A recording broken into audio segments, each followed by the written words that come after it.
Hey, Breaking Brown family, it's Yvette Carnell again. Want to talk to you right now a little bit about the CBC.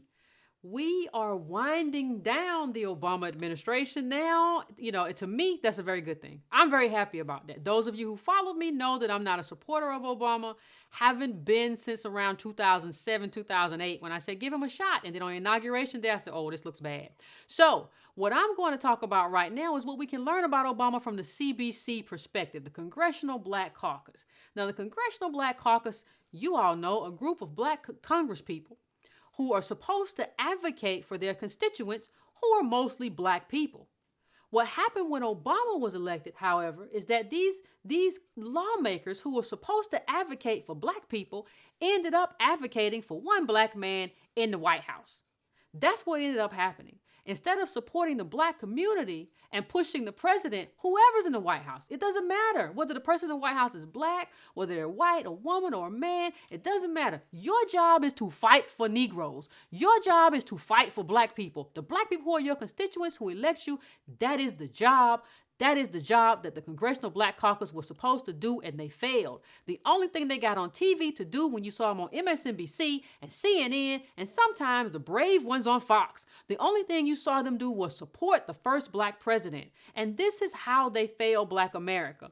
They became congresspeople of everyone except black people, just the way that President Obama became the president of everyone except black people. So when that happens, we have no one to advocate for us. Like, who's going to advocate for us if the CBC is advocating for Obama? And then what you saw later on, as it transitioned and Obama was winding down, you saw them begin to advocate for Hillary. They started advocating on behalf of Hillary and saying, oh, you can't trust that socialist. That socialist, I don't know. I don't know why he feels the way he feels. I don't even know why he's not, and I don't know why he doesn't support affirmative action, as if he didn't.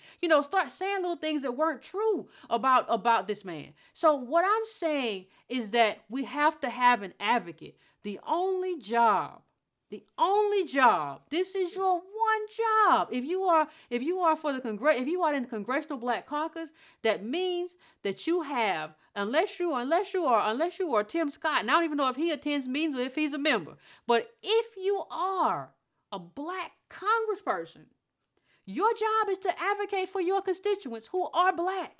Your job is to not have to advocate for anyone else. And this is how the Congressional Black Caucus failed us. They didn't advocate for our needs. They didn't advocate for us to have access to capital. They didn't advocate for investment in black communities, for investment in urban communities, for investment in our schools. That's not what they advocated for. When you saw them on CNN, what they were doing is talking about how some Republicans said something bad or did something bad to Barack Obama. Oh, somebody used the word tar baby, or somebody did something to Obama that I perceive as racist, whether it's right or wrong. This is why Obama has a press corps. I mean, this is why Obama has people that work for him to do this. He has a communications secretary. He has everything he needs. He didn't need these black people fighting on his behalf. You see them saying, we're not going to show up when the president of Israel comes and speak because he was disrespectful of Obama.